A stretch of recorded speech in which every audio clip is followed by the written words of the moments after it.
Puji nama Tuhan. Shalom Bapak Ibu Saudara. Sekali lagi shalom. Saya percaya hari ini di rumah Tuhan ada sukacita. Amin. Bapak Ibu Saudara, saat Bapak Ibu Saudara memutuskan untuk beribadah hari ini, saya percaya karena Bapak Ibu Saudara rindu untuk intim lagi sama Tuhan. Amin. Rindu untuk menyembah Tuhan lebih dalam lagi. Amin Bapak Ibu Saudara. Maka dari itu hari ini kita gak mau sia-siakan waktu kita untuk menyembah Tuhan Yesus. Amin. Boleh mari sama-sama kita satukan hati, kita berdoa. Bapak, kami bersyukur Tuhan buat hari ini Tuhan. Kalau kami boleh ada di tempat ini dalam keadaan yang baik Tuhan Yesus. Semua karena kebaikan-Mu Tuhan Yesus. Semua karena kasih dan anugerah-Mu Tuhan Yesus. Sebab itu Tuhan, pagi hari ini kami gak mau sia-siakan waktu kami Tuhan. Di setiap kerinduan kami mau datang ke hadirat-Mu Tuhan.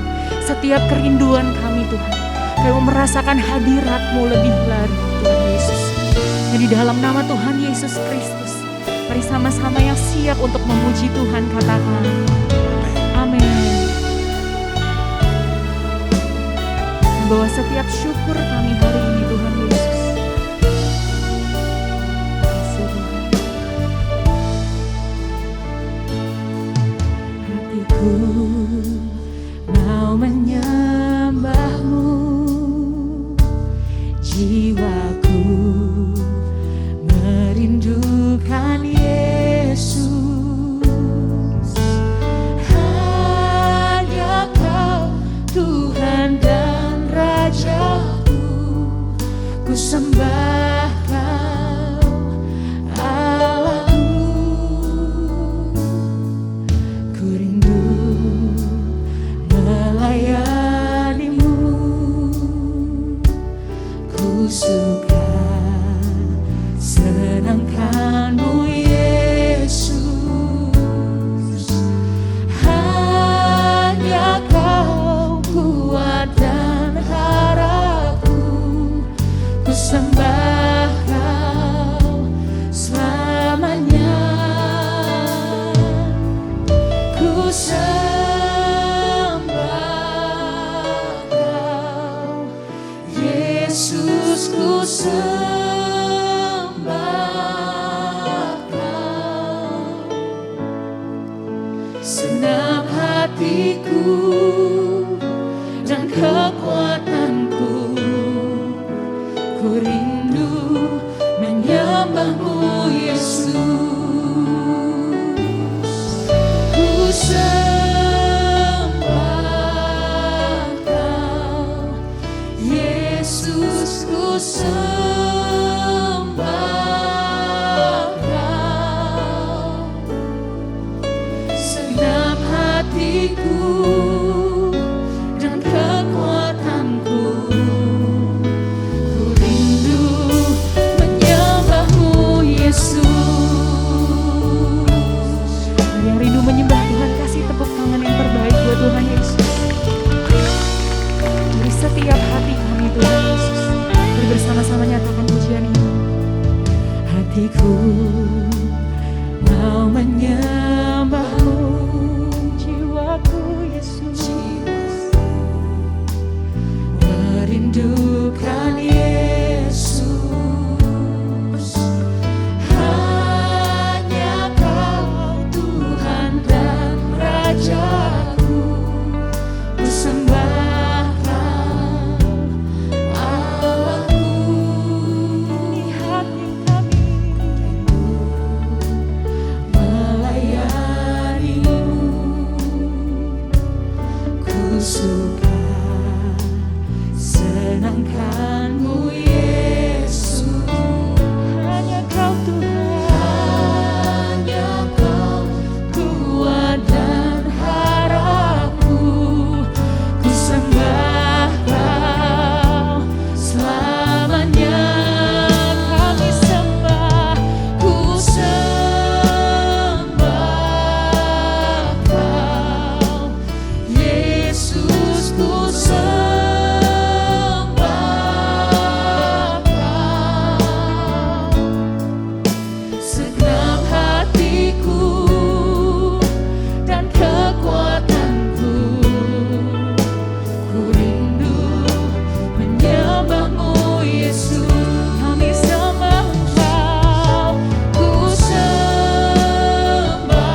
Angkat kedua tanganmu di hadapan Tuhan.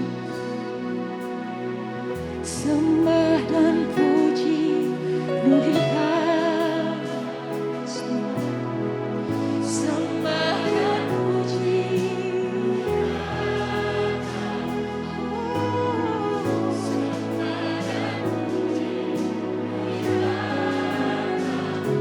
Yesus Tuhan, sembah dan puji. Sembah dan puji. Sembah dan puji Tuhan Yesus.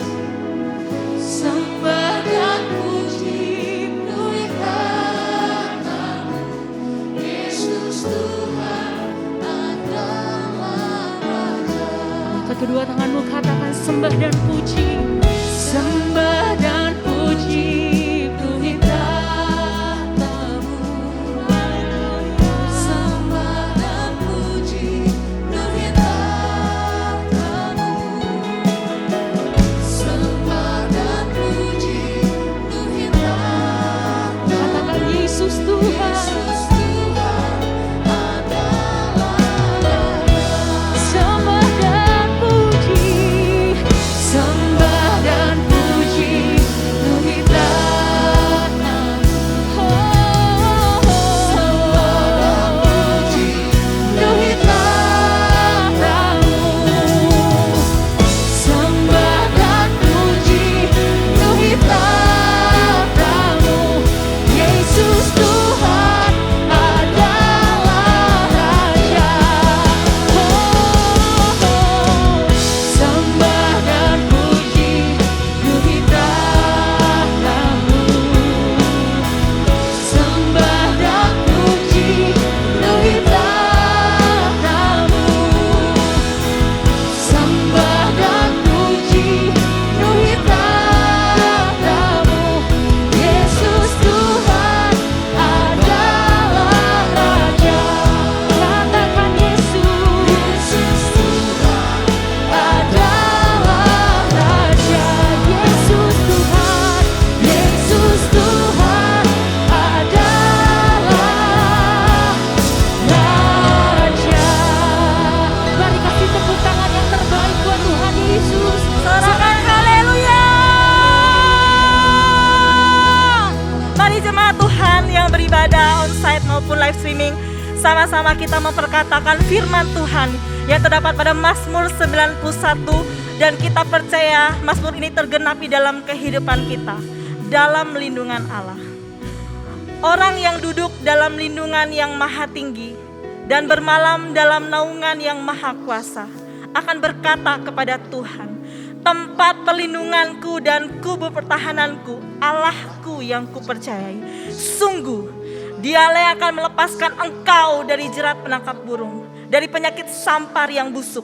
Dengan kepaknya Ia akan menudungi engkau, di bawah sayapnya engkau akan berlindung. Kesetiaannya ialah perisai dan pagar tembok.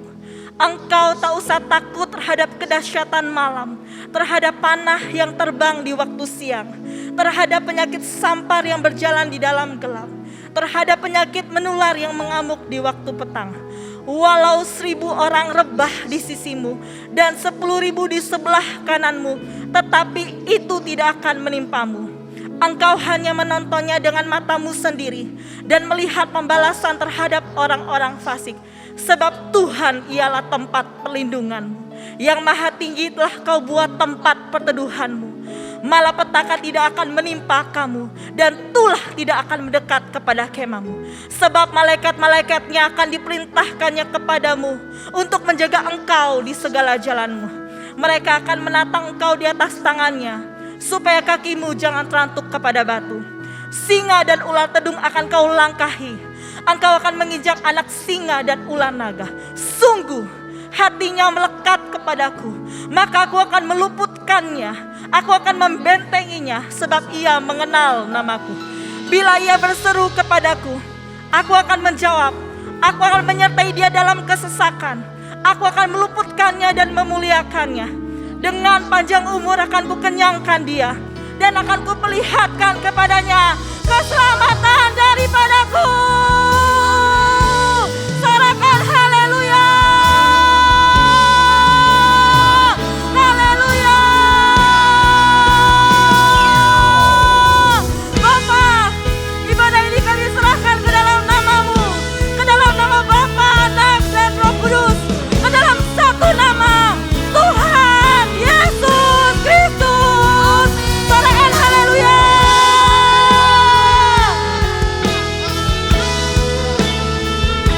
Mari sekali lagi tepuk tangan yang meriah untuk Allah kita. Orang-orang yang siap beribadah di dalam rumah Tuhan, bersukacitalah sebab Tuhan Yesus ada di tengah-tengah kita. Sekali lagi tepuk tangan yang meriah bagi Allah kita. Haleluya. Haleluya. Shalom Bapak Saudara. Boleh lambaikan tangan tinggi-tinggi shalom. Wah, saya melihat tangan-tangan yang bersukacita. Orang-orang yang semangat dalam memuji Tuhan hari ini. Katakan amin. Tuhan kita Yesus baik. Amin. Saya percaya orang yang percaya Tuhan Yesus baik, walaupun tertutup mukanya, tetapi hatinya tetap tersenyum bagi Allah kita. Amin. Haleluya. Ayo tepuk tangan dulu, semangat. Yes. Sehati dari tempat ini, katakan Tuhan Yesus baik. Haleluya. Tiada berkesudahan kasih setiamu Tuhan, selalu baru rahmat-Mu bagiku. Hari berganti hari, tetap kulihat kasih-Mu, tak pernah berakhir di hidupku. Tiada berkesudahan kasih setiamu Tuhan, selalu baru rahmat-Mu bagiku. Hari berganti hari, tetap kulihat kasih-Mu, tak pernah berakhir di hidupku. Katakan, Tuhan Yesus baik, sungguh amat baik, untuk selama-lamanya. Tuhan Yesus baik. Katakan, Tuhan Yesus baik, sungguh amat baik, untuk selama-lamanya. Yesus baik. Yeah. Tiada berkesudahan kasih setiamu Tuhan, selalu baru rahmat-Mu bagiku. Hari berganti hari, tetap kulihat kasih-Mu, tak pernah berakhir di hidupku. Tuhan Yesus baik, sungguh amat baik, untuk selama-lamanya. Tuhan Yesus baik, Tuhan Yesus baik, baik, sungguh amat baik, untuk selama-lamanya. Sama Tuhan katakan sehati, Tuhan Yesus baik. Ya baik, untuk selama-lamanya. Tuhan Yesus baik, sungguh amat baik.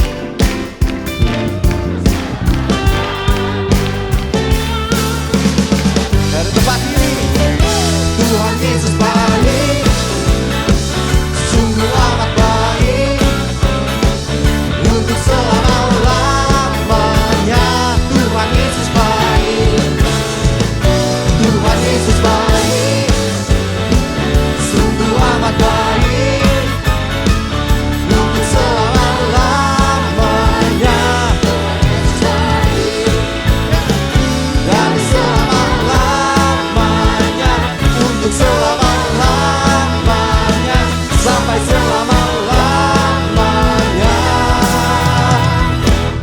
Yesus baik.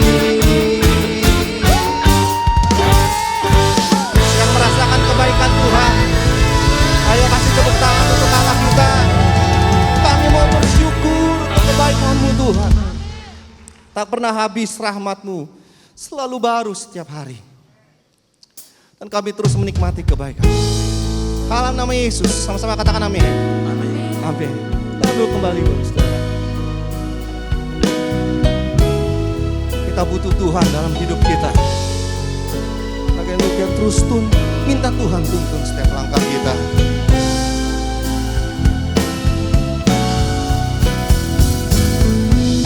Terima kasih ya Aba. Roh-Mu terus memberikan kami hikmat dalam berjalan, dalam melangkah hari lepas hari. Pegang tangan setiap kami ya Tuhan.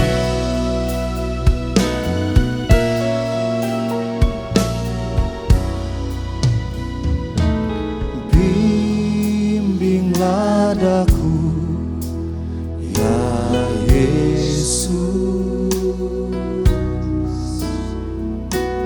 di sepanjang jalan hidupku.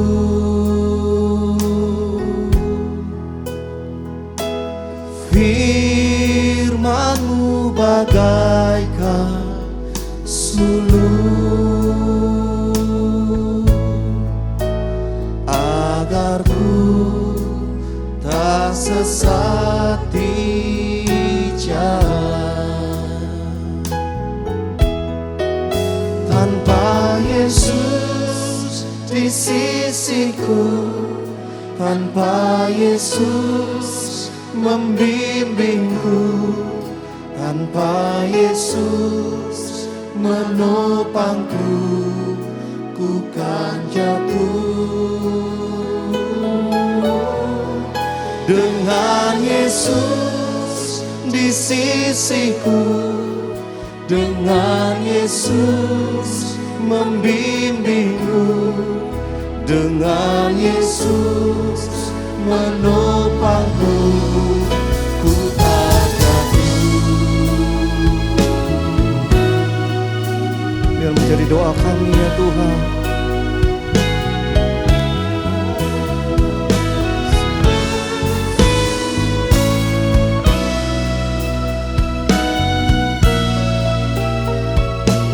Sekali lagi. Bimbinglah daku ya Yesus,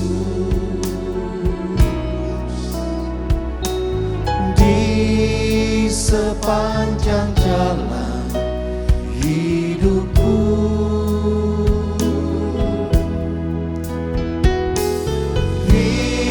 Firman-Mu bagaikan suluh,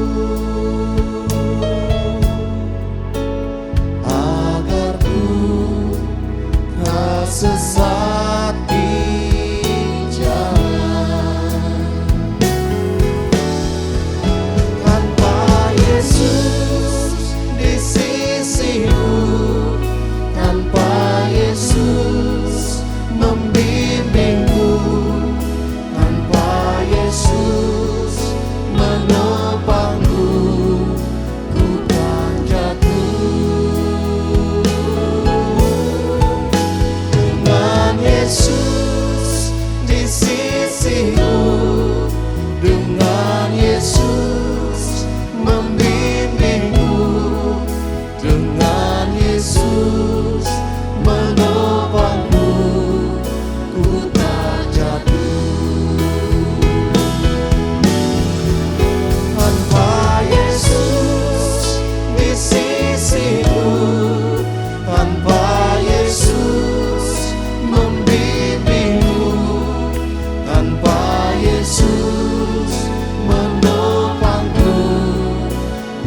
Yesus menopangku, ku kan jatuh. Dengan Yesus di sisiku, dengan Yesus membimbingku, dengan Yesus menopangku, ku kan jatuh. Tanpa Yesus di sisiku, tanpa Yesus membimbingku, tanpa Yesus menopangku, ku kan jatuh. Dengan Yesus di sisiku, dengan Yesus membimbingku, dengan Yesus menopangku, ku kan jatuh. Dengan Yesus menopangku, ku kan jatuh. Dengan Yesus menopangku, ku tak jatuh.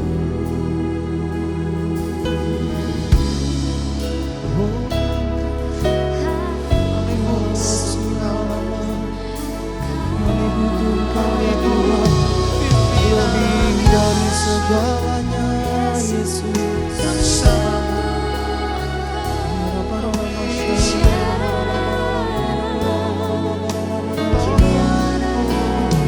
Haleluya, haleluya, haleluya, haleluya.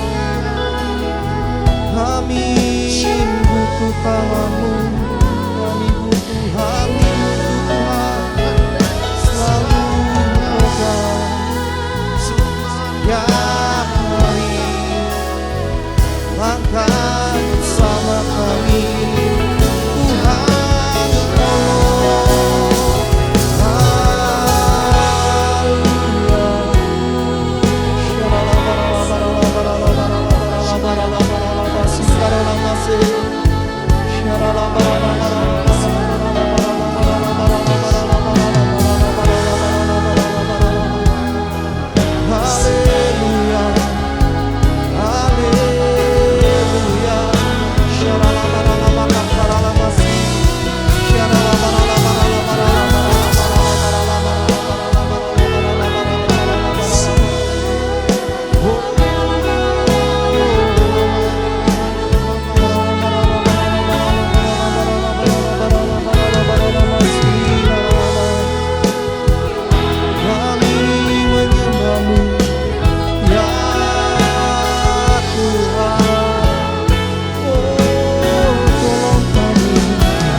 Haleluya, haleluya.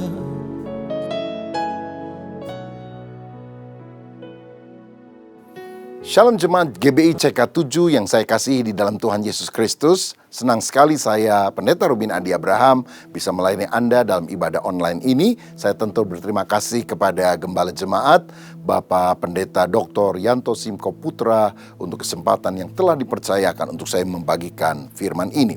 Baiklah, hari ini saya akan menyampaikan firman dengan judul Pembaharuan Roh dan Pikiran. Efesus 4 ayat 21-24 berkata demikian.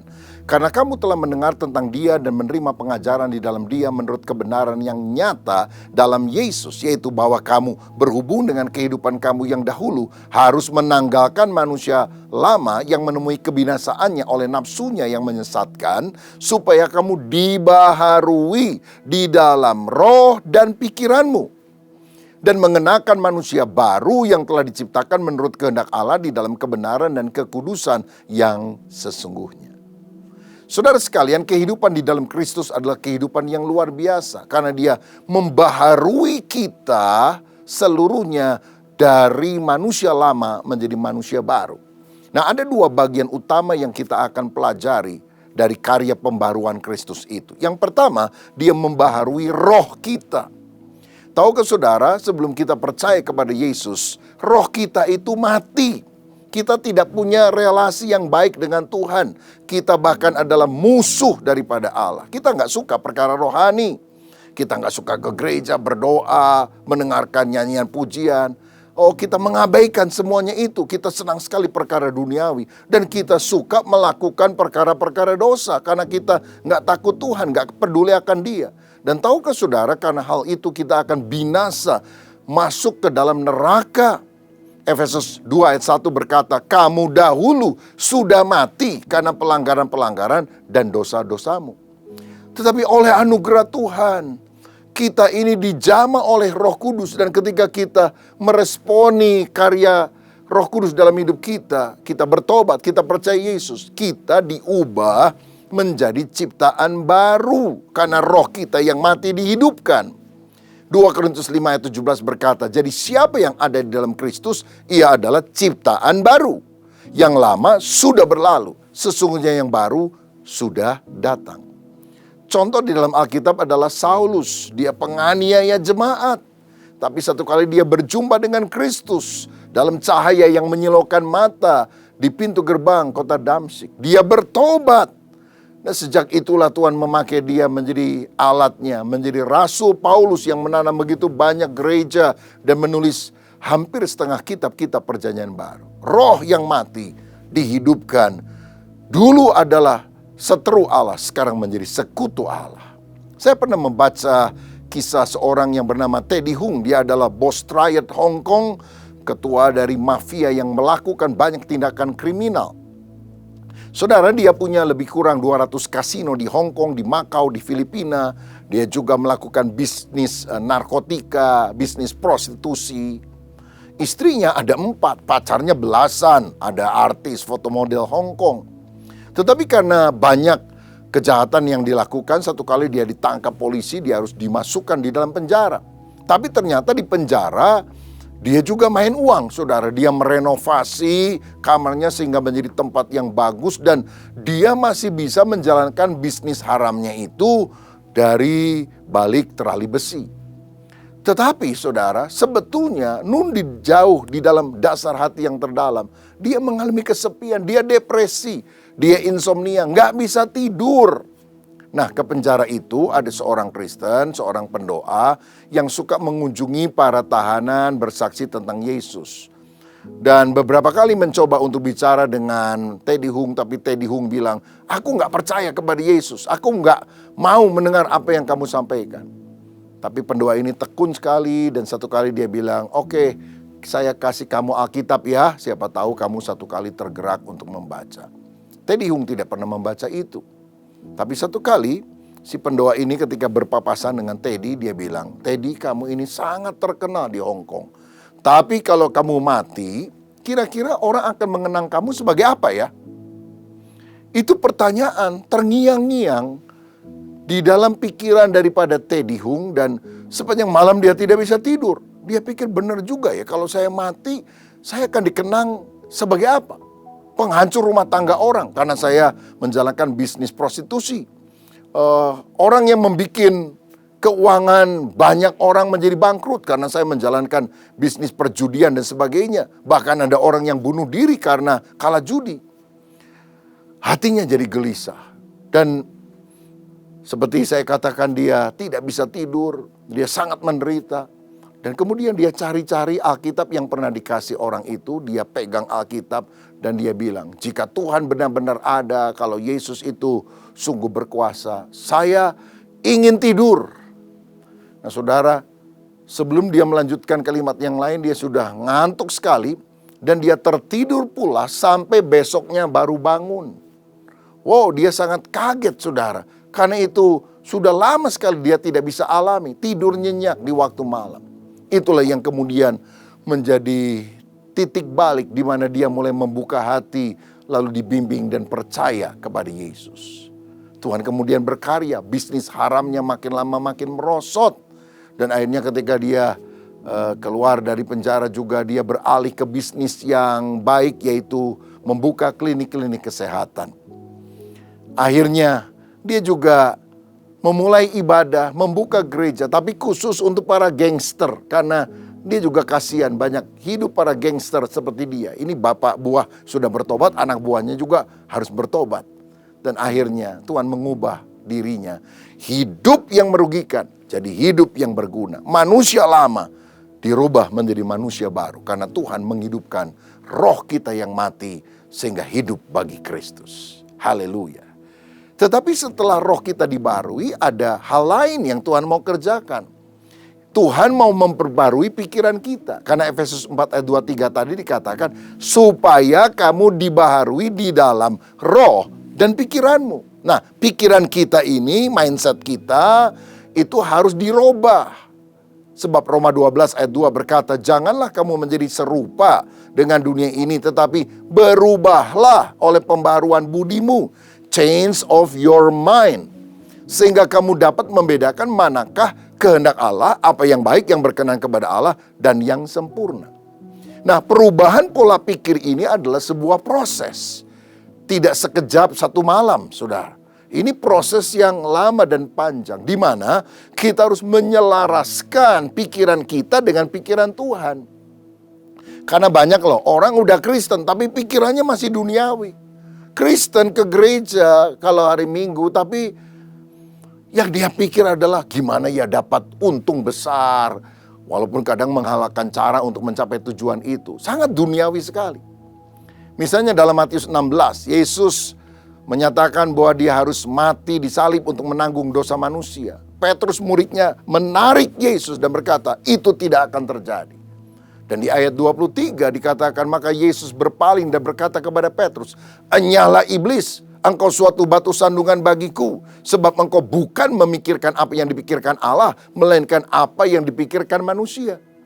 Loh, Petrus ini kan anak Tuhan, murid Tuhan, tapi pikirannya itu tidak selaras dengan pikiran Tuhan. Sampai dihardik Kristus dengan keras. Enyahlah iblis. Karena iblis telah memasukkan pikiran-pikiran yang tidak cocok dengan pikiran Tuhan ke dalam pikiran Petrus. Nah, karena itulah kita harus mengalami perubahan pola pikir. Dalam Roma 12 ayat 2 tadi dikatakan, berubahlah oleh pembaruan budimu. Kata berubah berasal dari kata metamorfoo. Dari sana kita mengenal istilah metamorfosa. Berubahnya seekor ulat menjadi kepompong, menjadi kupu-kupu. Saudara, kita itu menjijikkan seperti ulat. Tetapi kalau kita diproses oleh Tuhan, mindset kita, worldview kita, cara pandang, pola pikir kita dirubah, maka kita akan menjadi indah seperti kupu-kupu yang lucu.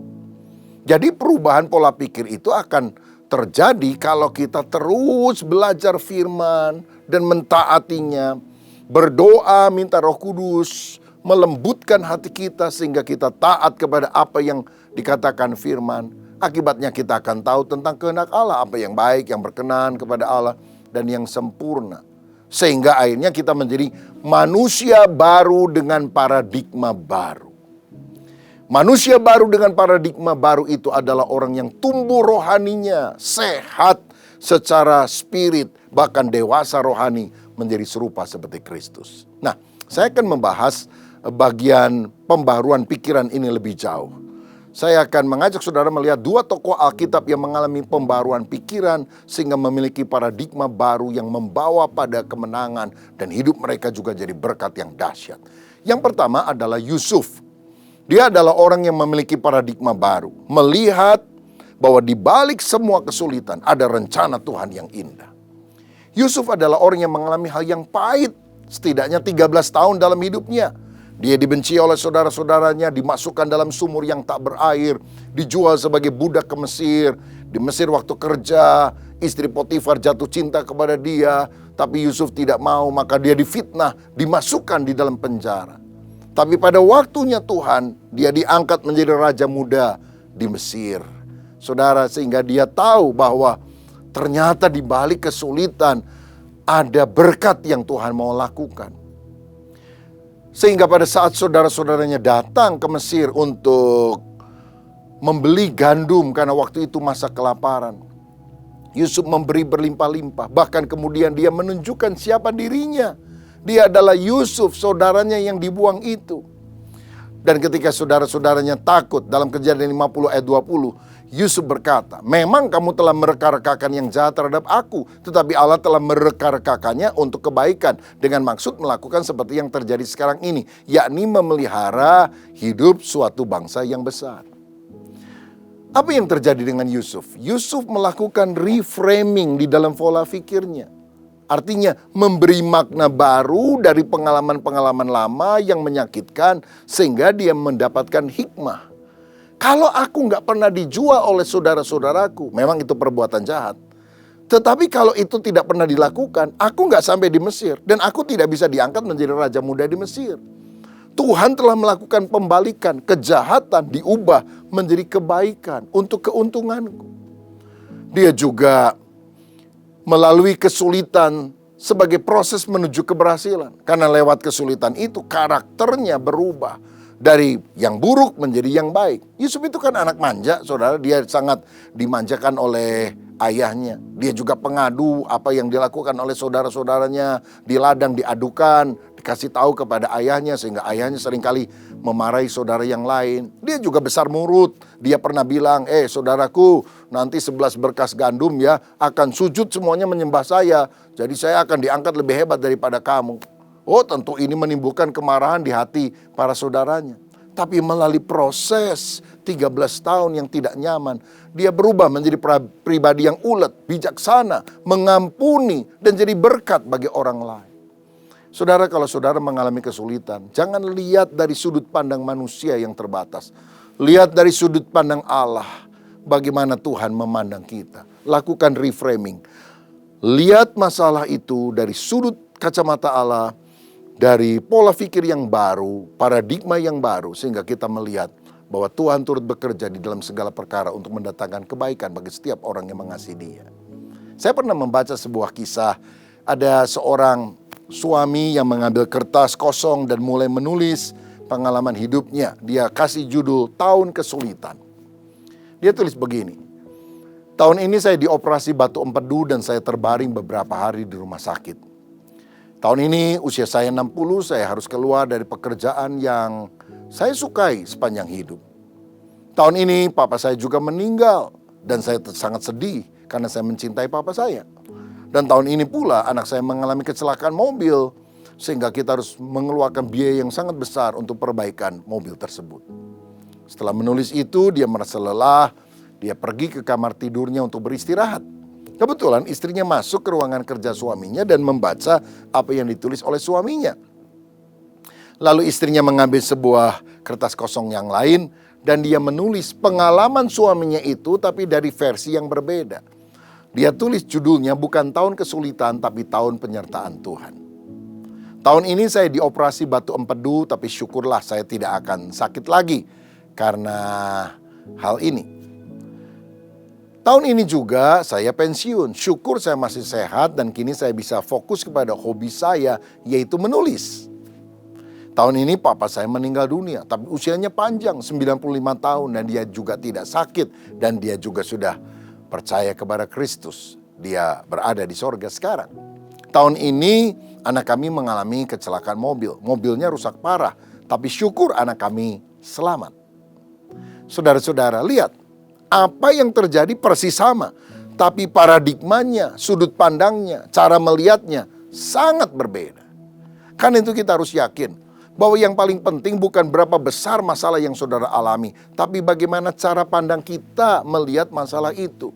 Seperti 12 pengintai disuruh melihat kondisi tanah Kanaan, 10 berkata secara negatif, wah musuhnya gede-gede, mereka menelan kita sampai habis. Hanya Yosua dan Kaleb yang berkata, memang musuhnya besar, tapi Allah yang menyertai kita lebih besar dari semua musuh kita. Dan kita yang akan menelan mereka sampai habis. Saudara sekalian, ubahlah pola pikir kita. Maka kita akan bersyukur di dalam segala tekanan. Nah, kalau kita memiliki paradigma yang baru, maka itu juga bisa mengubah perasaan iri dengki di dalam hati kita berubah menjadi belas kasihan dan kesediaan menolong orang lain. Saya teringat ada kakak beradik, keduanya perempuan, tapi aneh dari sejak kecil papanya itu selalu lebih sayang kepada yang bungsu dan gak sayang kepada anak yang pertama. Jadi kalau dibelikan mainan, semua diberikan untuk adik bungsunya. Semua yang bagus untuk adik bungsu dan kakaknya tidak pernah mendapatkan perlakuan seperti itu. Saudara, setelah keduanya dewasa, masing-masing menikah, punya rumah sendiri, orang tuanya, suami dan istri berada di rumah yang dulu mereka tinggali. Nah, kakak yang tidak mendapatkan kasih daripada orang tuanya ini ingin sekali mendapat perhatian dari orang tuanya. Jadi dia sering pergi ke rumah orang tuanya karena orang tuanya juga memang perlu ditolong. Dia kadang membersihkan rumah itu, memasak untuk mereka. Tapi waktu dia masak, membersihkan rumah, orang tuanya tetap ada di kamar, saudara sekalian. Dan ketika mereka makan, mereka juga bicara seperlunya. Setelah itu masuk kamar lagi. Tapi kalau adiknya berkunjung ke rumah orang tua, wah, keduanya langsung keluar dari kamar, ngobrol, bahkan ngajak anak bungsu ini makan, saudara. Dan kadang-kadang kakaknya yang masak nggak disuruh ikut makan. Sampai satu kali anak sulung ini ngomong sama pendetanya, "Pak, kenapa ya ini terjadi? Kok saya tidak dikasihi sampai sekarang?" Pendetanya juga bingung. "Kamu anak kandung apa anak angkat?" "Anak kandung, Pak." "Oh, aneh juga ya." Tiba-tiba pendeta dapat hikmah. Dia tanya, "Gimana keluarga kamu sekarang? Kamu kan sudah nikah dan punya anak." "Ya, Bapak kan tahu saya hidup dalam sebuah keluarga. Ya oke lah, kadang ada cekcok tapi ya pulih kembali dan kami juga suka ke gereja kan." "Kalau adik kamu gimana?" "Aduh, adik saya itu sudah 2 kali menikah, 2 kali bercerai. Dan sekarang dia dalam pernikahan yang ketiga kelihatannya sedang ribut besar." "Loh, kenapa hal itu terjadi?" "Mungkin karena orang tua kami dulu terlalu memanjakan dia, nuruti apa saja yang dia mau, dia bagikan ratu. Sehingga kalau suaminya tidak bisa menuruti keinginannya, wah, maka adik saya ngamuk. Dia menjadi orang yang egois, keras kepala." Kira-kira kalau kamu dulu diperlakukan seperti itu, dimanja sedemikian, sekarang kamu akan bahagia tidak? Si kakak sulung ini tiba-tiba tertegun dan dia berkata, "Wah, benar Pak. Saya nangkep Pak. Kenapa saya diperlakukan semacam ini? Saya tentu tidak nyaman, tetapi saya pikir kalau saya dimanja seperti adik saya, mungkin keluarga saya juga akan ancur-ancuran seperti dia. Iya ya, kasihan adik saya ya, terlalu dimanja." Iri hatinya berubah jadi belas kasihan. Dan sejak itu dia suka menemui adiknya di rumahnya untuk memberi nasihat, masukan, supaya keluarga mereka tidak hancur kembali. Peristiwanya persis sama, tapi cara pandangnya berbeda. Oh saudaraku, kiranya pola pikir kita diubah oleh karena Tuhan Yesus. Sekarang yang kedua, yang terakhir, tokoh yang saya mau ajak saudara belajar adalah Paulus. Dia adalah orang yang setelah bertobat memiliki paradigma baru, melihat dirinya sebagai ciptaan baru dalam Kristus. Dalam Filipi 3 ayat 7 dan 8 dia berkata, "Tetapi apa yang dahulu merupakan keuntungan bagiku, sekarang kuanggap rugi karena Kristus. Malahan segala sesuatu kuanggap rugi karena pengenalan akan Kristus Yesus Tuhanku lebih mulia daripada semuanya. Oleh karena dialah aku telah melepaskan semuanya itu dan menganggapnya sampah supaya aku memperoleh Kristus." Yang dulu dia bangga-banggakan, jabatannya sebagai orang Farisi, fasilitas yang dia miliki, kegiatan agamawinya, sekarang dia anggap sampah. Karena dia rindu mengenal Tuhan, intim dengan Tuhan lebih daripada segalanya. Nah, paradigma pertama yang berubah dalam diri Paulus adalah ini. Kalau paradigma lamanya berkata, "Saya orang berdosa." Sekarang dia hidup sebagai manusia baru, "Saya orang benar, saya orang yang dikuduskan." Tahukah saudara, ada banyak orang yang sulit bertumbuh karena rasa tidak dikasih oleh Tuhan. "Aduh, saya ini orang berdosa, saya orang najis, saya tidak layak." Dan memang itu yang dialami oleh Paulus ketika Tuhan menampakkan diri kepada dia. Tapi akhirnya dia mulai bertumbuh dalam pengenalan akan Tuhan. Dia memang orang berdosa tapi sudah dilayakkan oleh Tuhan karena ditebus oleh Yesus yang dia percaya. Dalam Galatia 2 ayat 16, Paulus berkata, kamu tahu bahwa tidak seorang pun yang dibenarkan oleh karena melakukan hukum Taurat, tetapi hanya oleh karena iman dalam Kristus Yesus. Saudara, orang yang dibenarkan itu artinya secara hukum dianggap tidak bersalah, karena dia berada di dalam Kristus, in Christ. Jadi kalau ada seorang yang dituduh melakukan kejahatan lalu diadili, dan ketika vonis dijatuhkan, kamu dinyatakan tidak bersalah. Tok. Wah, segala tuntutan kepada dia sekarang tidak ada lagi. Dia bebas, dia orang benar. Tahukah saudara, seringkali kita tertuduh karena orang yang berkata atau pikiran kita yang berkata, kamu orang berdosa, kamu orang bersalah, kamu gak benar, kamu tidak layak dikasih dan dipakai Tuhan. Tetapi kalau kita sudah percaya kepada Kristus, miliki paradigma ini, yakini kebenaran ini. Saya bukan apa yang orang lain katakan tentang saya. Saya juga bukan apa yang orang lain pikirkan tentang saya. Saya adalah apa yang Kristus katakan tentang saya. Dan Kristus berkata kepada saya, dosamu sudah diampuni, kamu sudah ditebus, kamu sudah dibebaskan, dan kamu sekarang hidup kudus. Dan saya percaya apa yang dikatakan oleh Yesus itu. Karenanya dalam 1 Korintus 1 ayat yang kedua, Paulus juga berkata kepada jemaat Allah di Korintus, yaitu mereka yang dikuduskan dalam Kristus Yesus dan yang dipanggil menjadi orang-orang kudus. Paulus memanggil jemaat Korintus sebagai orang kudus, tapi mereka juga dipanggil menjadi orang kudus. Maksudnya bagaimana? Kekudusan yang pertama itu status. Kamu bukan lagi orang berdosa, kamu orang benar, kamu orang kudus. Tetapi walaupun statusmu sudah orang kudus, perilakumu harus sungguh-sungguh sesuai dengan statusmu. Hidup berpadanan dengan panggilan itu. Perilakunya juga harus hidup kudus. Itulah yang dimaknai sebagai kita yang sudah diselamatkan harus tetap mengerjakan keselamatan dengan takut dan gentar. Bukan dengan kekuatan diri tentunya, tapi oleh power dari Roh Kudus yang tinggal di dalam kita. Jadi kalau ada godaan dosa setelah kita percaya, kita bisa nyanyi lagu seperti ini. Ku telah mati dan tinggalkan cara hidupku yang lama. Yang lama sudah mati. Aku sekarang adalah manusia baru yang hidup di dalam Kristus. Oh, kalau kita digoda lagi melakukan dosa masa lalu kita bilang, aku ini udah mati yang lama. Sekarang aku harus melakukan sesuatu yang berkenan kepada Tuhan. Ada seorang dulu namanya Agustinus, saudara sekalian, dia salah satu tokoh gereja. Nah, tapi latar belakangnya dia orang pinter, tapi moralitasnya rendah. Dia bergaul dengan banyak pelacur, melakukan dosa amoral. Tapi setelah dia bertobat, dia menjadi seorang yang menjaga kekudusan. Nah, satu kali waktu dia jalan di kota, ketemu lagi sama pelacur langganannya dulu. Dipanggil, mungkin bilang gini, Gus, kemana aja lu? Udah lama gak ketemu. Wah, Agus kaget saudara. Dia pura-pura gak lihat. Masa pura-pura lupa sama saya, gimana sih? Tiba-tiba Agustinus berkata, Agustinus yang lama sudah mati. Yang ada sekarang adalah Agustinus yang baru. Dia lari, saudara-saudara. Tapi dia menjaga kekudusan sampai akhir hidupnya. Nah, kita adalah orang yang sudah dibenarkan oleh Allah. Orang yang sudah dibenarkan Allah tidak akan dihukum masuk ke dalam neraka. Karena Roma 8 ayat 1 berkata, demikianlah sekarang tidak ada penghukuman bagi mereka yang ada di dalam Kristus Yesus. Kalau kita tidak dihukum, berarti kita dijamin pasti selamat. Engkau yang percaya kepada Yesus jangan ragu-ragu, saudara. Engkau pasti selamat.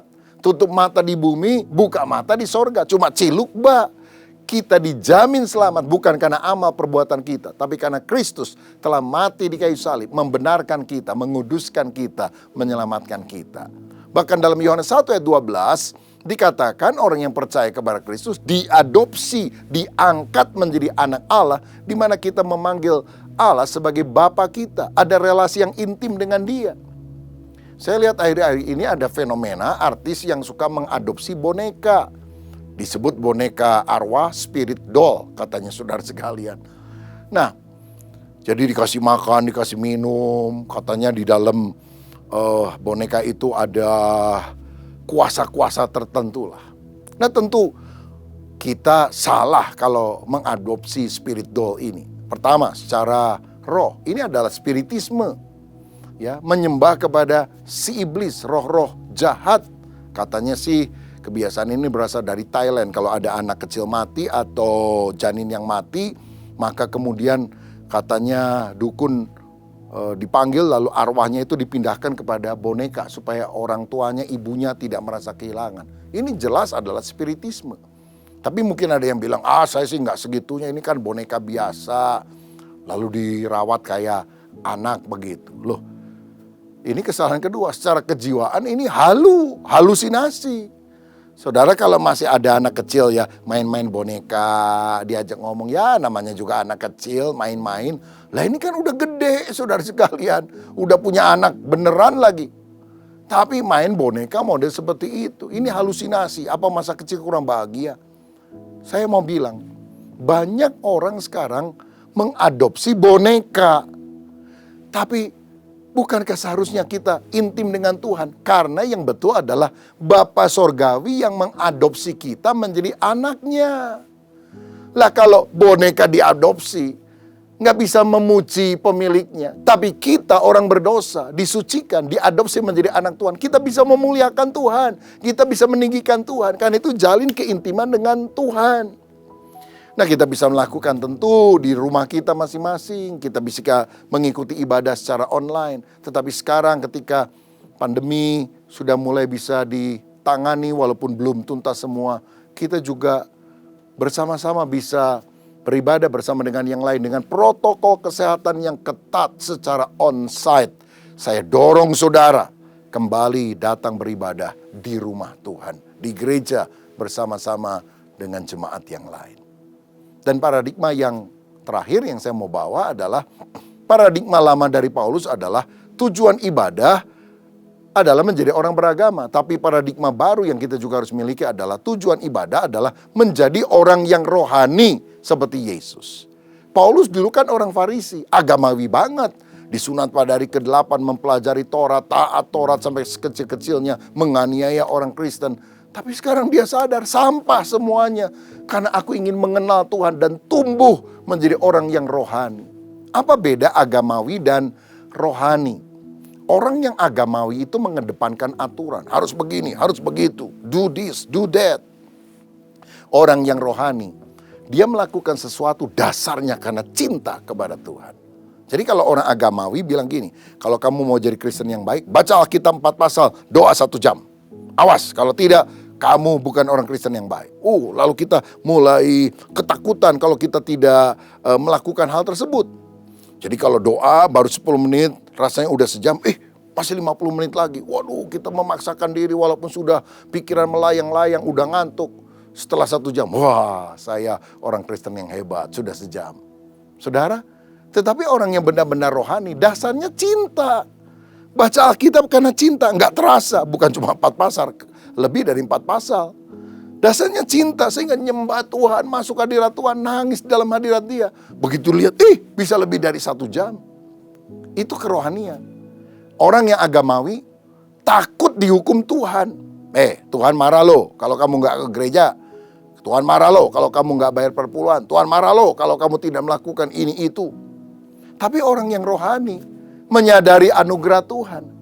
Bahwa saya harus melakukan kebaikan bukan sebagai syarat keselamatan, tapi sebagai bukti keselamatan. Sebagai respon kasih kepada Tuhan. Bagaimana akan ku balas kepada Tuhan segala kebajikan kepadaku? Aku akan mengangkat piala keselamatan dan menyerukan nama Tuhan. Karena saya mengasihi Tuhan, karena saya mendapatkan anugerah Tuhan, maka saya mengembalikan perpuluhan. Karena cinta, bukan karena aturan, bukan karena ketakutan, tapi karena saya mengasihi Tuhan. Karena saya tahu ini adalah respon kepada anugerah Tuhan. Begitu juga yang akan terjadi dalam perbuatan lain. Kita melakukan karena sadar akan anugerahnya. Yang ketiga, orang yang agamawi itu sombong rohani. Sedangkan orang yang rohani itu rendah hati. Seperti orang Farisi, waktu doa dia bilang, aku orang baik, bukan pencuri, bukan penjidah. Aku kasih perpuluhan, aku puasa, dan aku gak sama seperti pemungut cukai itu. Tapi pemungut cukai itu memukul dadanya. Dia bilang, ampuni saya Tuhan, saya orang berdosa. Siapa yang dibenarkan oleh Yesus? Orang yang mengaku dosa. Yang menyadari kalau kita disucikan itu hanya kasih karunia. Nggak sombong secara rohani. Perhatikan ini. Religion makes us proud of what we have done. The gospel make us proud of what Jesus has done. Agama membuat kita bangga terhadap apa yang kita lakukan. Tapi Injil membuat kita bangga akan apa yang Yesus sudah lakukan. Saudara, kita nggak mungkin sombong rohani kalau kita sadar Yesus yang mengerjakan itu di dalam kita. Ciri yang terakhir, orang agamawi itu menghakimi, suka mengkafir-kafirkan orang yang tidak sependapat dengan dia. Jangankan yang beda agama, yang seagama saja. Kalau beda pandangannya suka dikafir-kafirkan. Karena dia rasa mungkin dirinya seperti Tuhan yang boleh menghakimi orang lain. Sedangkan orang yang rohani itu tidak suka menghakimi, tapi berbelas kasihan. Ketika wanita yang kedapatan berbuat zina itu mau dirajam batu, Yesus berkata, siapa yang gak pernah berdosa, rajam dia. Semuanya kabur. Lalu Yesus berkata, pergilah, jangan berbuat dosa lagi. Apakah Yesus kompromi? Kok orang berdosa tidak dihukum? Oh, dia gak kompromi. Pergilah, aku yang akan menanggung dosamu di kayu salib. Tapi ingat, jangan berbuat dosa lagi. Saudara, orang yang rohani membenci perbuatan dosa, tapi tetap mengasihi orang yang berdosa. Dia mengasihi dan ingin mengampuni orang yang mau bertobat. Seperti Yesus, penjahat di sebelah salib yang bertobat, diampuni, dijamin masuk dalam kerajaan sorga bersama dengan Yesus di Firdaus. Petrus yang sudah menyangkal 3 kali, ketika dia datang kepada Yesus, aku mengasihi engkau Tuhan. Tuhan berkata apa? Gembalakanlah domba-dombaku. Saudara, biar kita menjadi orang yang tambah hari, menjadi tambah rohani karena pengenalan akan Kristus. Izinkan Tuhan membarui roh dan pikiranmu. Kalau saudara percaya engkau akan lahir baru, dan kalau engkau makin mendalam dalam pengenalan akan firman, ada paradigma baru yang saudara akan miliki yang membawa pada kemenangan. Engkau akan mengetahui kebenaran, dan kebenaran itu akan memerdekakan engkau. Saudaraku, ini doa saya supaya kita menjadi manusia baru dengan paradigma baru yang makin dewasa rohani, sehat rohaninya bersama dengan Tuhan. Mari kita berdoa. Bapa, terima kasih untuk kebenaran firman-Mu yang sudah kami terima hari ini. Dan biarlah Tuhan memberkati kami semua, khususnya untuk seluruh anggota jemaat dari GBI CK7, supaya kami benar-benar mengalami pembaharuan roh dan pembaharuan akal budi atau pikiran dengan paradigmanya Tuhan. Berkati gembala sidang, seluruh pengurus dan jemaat dalam nama Yesus.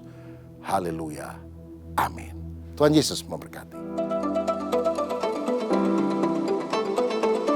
Shalom, atas nama Gembala dan seluruh pengerja GBI PRJ Grup CK7, kami mengucapkan kongsi Sinnian Kuaila.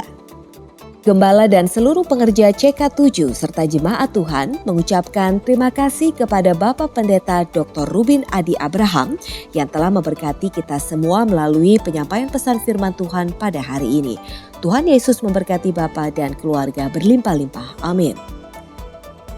Untuk rangkuman dan slide khotbah dapat dilihat di apps GBI PRJ Group CK7 dengan modul Sermon Summary Ibadah Raya. Berikut kami sampaikan beberapa pengumuman.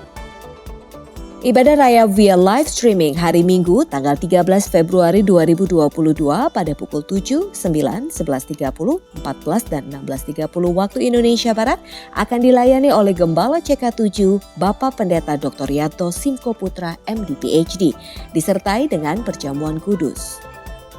Ibadah raya tersebut akan disertai dengan ibadah secara online lainnya mulai pukul 7 waktu Indonesia Barat untuk ibadah Patron Service, ibadah dewasa muda atau Young Adult, ibadah Youth dan Junior Bahasa Indonesia, ibadah anak Bahasa Inggris dan ibadah anak Bahasa Indonesia, serta ibadah anak berkebutuhan khusus di channel YouTube GBI PRJ CK7. Bagi Bapak Ibu yang membutuhkan perjamuan kudus, roti, dan anggur dapat dipesan melalui Tokopedia at Integrity Online Store. 316 Youth Ministry English Service pada hari Sabtu 12 Februari 2022 pada pukul 16 waktu Indonesia Barat akan dilayani oleh PDP Juan Alexander Lesmana, PSC. 316 Youth Ministry diperuntukkan bagi anak muda dari usia 12 sampai dengan 24 tahun. Mari kami mengundang anak-anak muda untuk bergabung mengikuti online service tersebut di YouTube channel GBI PRJ CK7. Untuk persembahan umum atau kolekte, perpuluhan jemaat, ucapan syukur, dan lain-lain dapat dilakukan melalui e-banking, mobile banking, ATM, maupun online di website ke rekening persembahan CK7, BCA Cabang Tamrin dengan nomor akaun 206 333 8 222 atas nama GBI PRJ. Sesuai firman Tuhan dalam Amsal 3 ayat 9 mengatakan, muliakanlah Tuhan dengan hartamu dan dengan hasil pertama dari segala penghasilanmu.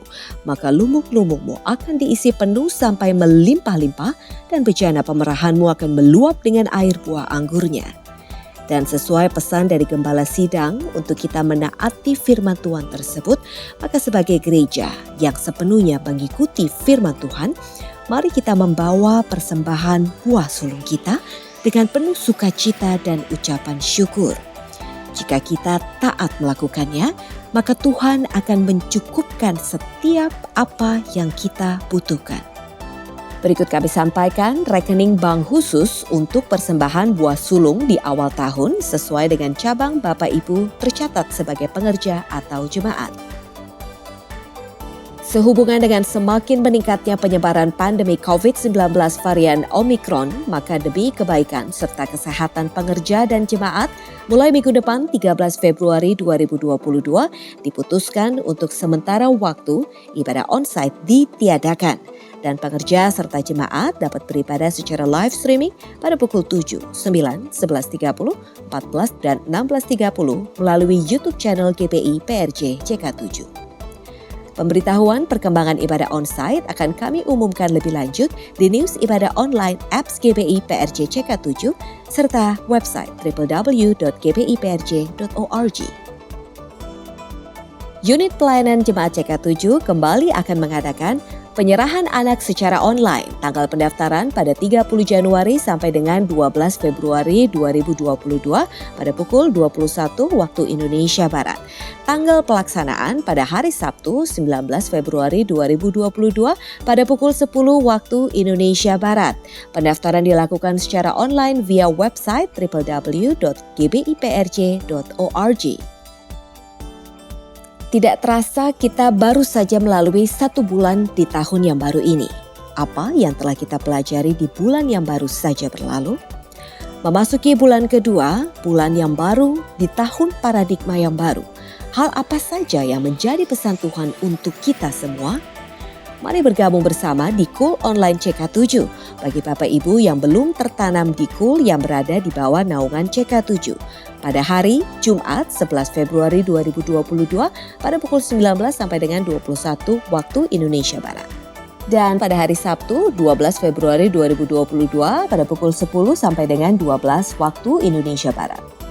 Untuk link Zoom, milik ID serta password dapat diklik langsung di apps GBI PRJ CK7 dengan modul Zoom Link atau dapat menghubungi nomor WhatsApp yang tercantum di layar Bapak Ibu sekalian. Bagi Bapak Ibu yang membutuhkan dukungan doa secara spesifik dapat mengikuti rumah doa yang diadakan setiap hari Sabtu pada pukul 10 pagi sampai dengan 12 siang via Zoom kecuali hari Sabtu minggu pertama. Untuk informasi dukungan doa yang Bapak Ibu butuhkan dapat menghubungi nomor WhatsApp yang tertera di layar Bapak Ibu sekalian. Dan untuk link Zoom, user ID serta password Zoom dapat langsung klik di apps GBI PRJ Group CK7 modul Zoom Link atau nomor WhatsApp yang tercantum di layar Bapak Ibu sekalian. Sekian pengumuman hari ini. Terima kasih atas perhatian Bapak Ibu sekalian. Tuhan Yesus memberkati. Sebelum kita berdoa syafaat sama-sama, kita memperkatakan apa yang dimaksud dengan Pentakosta ketiga. 1. Pentakosta ketiga adalah pencurahan Roh Kudus yang dahsyat di zaman ini melebihi yang terjadi di Azusa Street. 2. Pentakosta ketiga akan mengakibatkan penuaian jiwa yang terbesar dan yang terakhir sebelum Tuhan Yesus datang kembali. 3. Pentakosta ketiga akan membangkitkan generasi Yeremia, yaitu anak-anak muda yang dipenuhi Roh Kudus, cinta mati-matian kepada Tuhan Yesus, tidak kompromi terhadap dosa, dan akan bergerak untuk memenangkan jiwa. 4. Pentakosta ketiga lahir di Indonesia dan bergerak ke bangsa-bangsa. Gerakan ini dari timur ke barat dan akan kembali ke Yerusalem. 5. Pentakosta ketiga akan memberikan kuasa untuk menyelesaikan amanat agung dan setelah itu Tuhan Yesus datang kembali. Mari kita berdoa syafaat. Kita berdoa untuk Indonesia. Bapa, kami berdoa untuk Indonesia Tuhan. Kami berkata Tuhan, damailah Indonesiaku, damailah Indonesiaku, damailah Indonesiaku. Indonesia penuh dengan kemuliaan Tuhan. Tangan Tuhan yang besar Tuhan menaungi Indonesia. Kami percaya Tuhan dari Sabang sampai Merauke. Kami berdoa untuk virus varian Omikron ini Bapa, berhenti dalam nama Yesus. Kami perkatakan tidak ada Tuhan penyebaran. Indonesia tetap bangkit Tuhan, karena Indonesia adalah biji matamu. Kami berdoa untuk Presiden Jokowi dan Wakil Pak Maruf Amin. Tuhan senantiasa memberikan kekuatan kepada hamba-Mu untuk memimpin Indonesia yang maju, Indonesia yang benar-benar bangkit penuh dengan kemuliaan Tuhan. Kami percaya Tuhan Engkau senantiasa memberikan kesehatan kepada kedua hamba-Mu dan mengambil keputusan sesuai dengan isi hatinya Tuhan. Kami berdoa untuk hamba-Mu yang hari ini menyampaikan kebenaran firman Tuhan. Bapa, Engkau senantiasa memberkati kesehatan hamba-Mu, memberkati keluarganya, mengurapi hamba-Mu lebih lagi, memakai hamba-Mu untuk menjangkau jiwa-jiwa. Tuhan senantiasa dimanapun hamba-Mu berada Tuhan, ada nama Tuhan dan terang Kristus di dalam hamba-Mu. Kami berdoa untuk gembala sidang kami Paniko Tuhan, hamba-Mu yang setia, biarlah Tuhan senantiasa mengurapi, memberikan kesehatan, menaungi, memberikan kepekaan, menjagai keluarga besarnya Tuhan. Dan kami berdoa hamba-Mu semakin dipakai di era Pentakosta ketiga ini Tuhan. Kami berdoa untuk gembala kami terkasih CK7 Dr. Rianto. Engkau senantiasa memberkati hamba-Mu, memberikan kesehatan, kepekaan, hikmat, tuntunan Tuhan. Engkau senantiasa memberkati keluarga besarnya, anak-anaknya, mantu cucu, dan Ibu Olivia senantiasa Engkau berkati ya Bapa. Kami berdoa Tuhan untuk generasi Yeremia. Engkau Tuhan akan bangkitkan generasi Yeremia, generasi yang cinta akan Tuhan, generasi yang tidak kompromi akan Tuhan, akan dosa. Kami percaya Tuhan Engkau akan memakai generasi Yeremia di CK7, di bangsa ini bahkan sampai ke bangsa-bangsa untuk menjadi terang Kristus, memberitakan kabar baik Tuhan untuk orang-orang yang mendengar. Biarlah generasi Yeremia ini Tuhan akan pakai di segala aspek kehidupan, dan hari-hari ini biar mereka semakin dipakai untuk memuliakan nama Tuhan. Dan juga Tuhan, pada hari ini hamba-Mu berdoa ya Bapa. Mari jemaat Tuhan yang hari ini mengalami sakit, apapun pergumulannya, sama-sama dengan iman kita berdoa. Bapa, hari ini hamba-Mu berdoa bagi jemaat yang sedang sakit, oleh bilur-bilur darah Tuhan Yesus sembuh dan pulih. Kami berdoa Tuhan untuk yang beban berat, Tuhan berikan kelegaan. Kami berdoa yang membutuhkan jawaban doa, Tuhan telah berikan. Dan setiap umat Tuhan diluputkan dari sakit penyakit, virus corona dan varian-varian barunya, serta krisis ekonomi global di dalam nama Tuhan Yesus Kristus. Amin. Dan mari kita siapkan hati kita dan mengangkat kedua tangan kita untuk menerima berkat dari Tuhan melalui hamba-Nya. Terimalah berkat yang berlimpah-limpah dari Allah Bapa, kasih karunia di dalam anaknya yang tunggal, Yesus Kristus, persekutuan yang manis dengan Roh Kudus menyertai kita mulai saat ini sampai Tuhan Yesus datang kembali untuk kedua kalinya, menjemput kita di awan-awan yang permai, bahkan untuk selama-lamanya.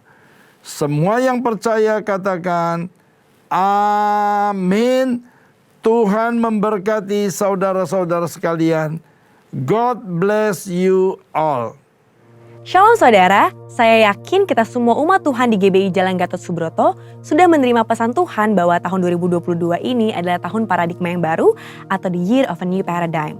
Kali ini kita akan sama-sama membahas tentang paradigma baru dalam 7 gunung. Namun sebelum itu, mari sama-sama kita pahami arti dari paradigma itu sendiri. Paradigma menurut Kamus Besar Bahasa Indonesia berarti suatu model atau contoh yang juga berarti kerangka berpikir. Setelah kita mengetahui arti kata paradigma, pasti timbul kembali pertanyaan dari dalam diri kita. Paradigma baru di dalam hal apa sajakah yang harus terjadi di dalam kehidupan kita sebagai orang percaya? Di dalam 2 Samuel pasal 6, kita membaca bagaimana Daud membawa tabut Allah yang melambangkan kehadiran Allah ke Yerusalem. Pada saat itu, Daud mengalami berbagai peristiwa yang mengubahkan paradigmanya dalam hal penyembahan kepada Allah. Ibadah kepada Tuhan dijadikan sebagai prioritas paling utama di Israel dan kota Yerusalem, tempat tabut Tuhan berada menjadi pusat penyembahan sekaligus ibu kota Israel. Perubahan paradigma di dalam penyembahan kepada Tuhan ini dapat menjadi suatu acuan bahwa perubahan paradigma pun dapat terjadi di segala aspek kehidupan orang percaya.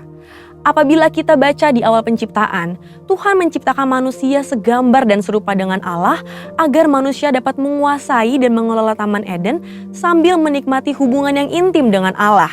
Hal ini dikenal dengan creation mandate atau mandat penciptaan.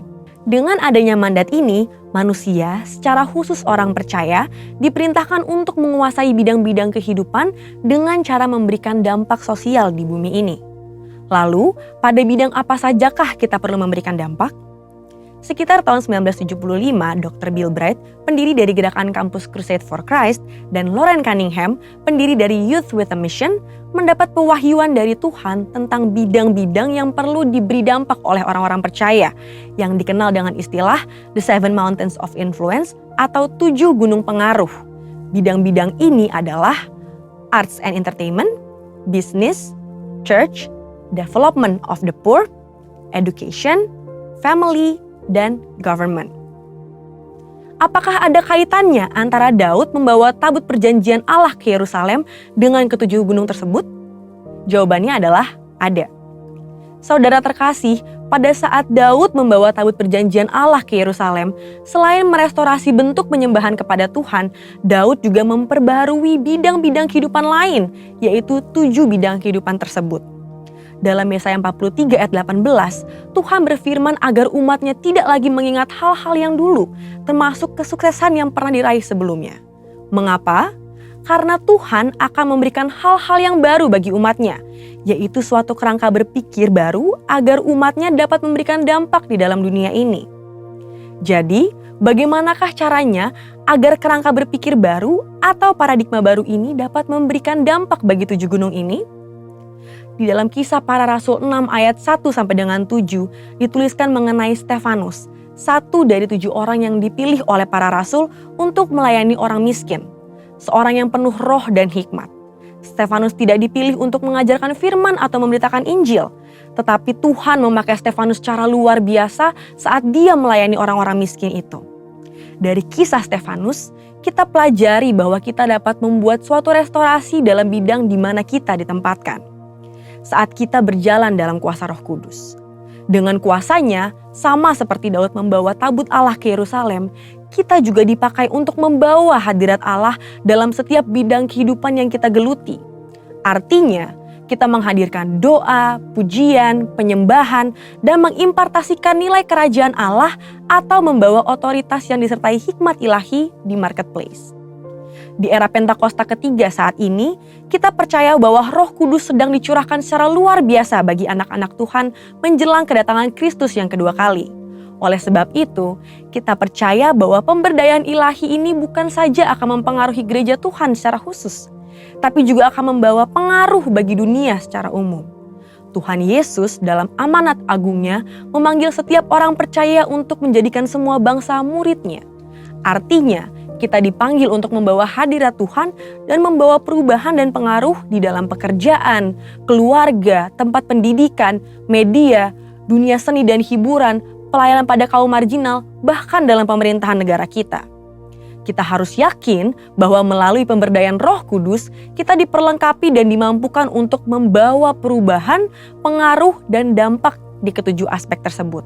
Dengan demikian, terjadilah suatu perubahan paradigma yang akan membawa jiwa-jiwa untuk semakin mengenal pribadi Kristus. Kita percaya bahwa inilah kerinduan Tuhan, yaitu supaya kerajaannya menjadi nyata di dunia ini. Sekarang pertanyaannya, Sudah siapkah kita menjadi agen perubahan paradigma baru? Untuk artikel lengkapnya dari tim teologi kami, silakan klik link yang ada di atas atau scan QR Code yang tersedia. Tuhan Yesus memberkati.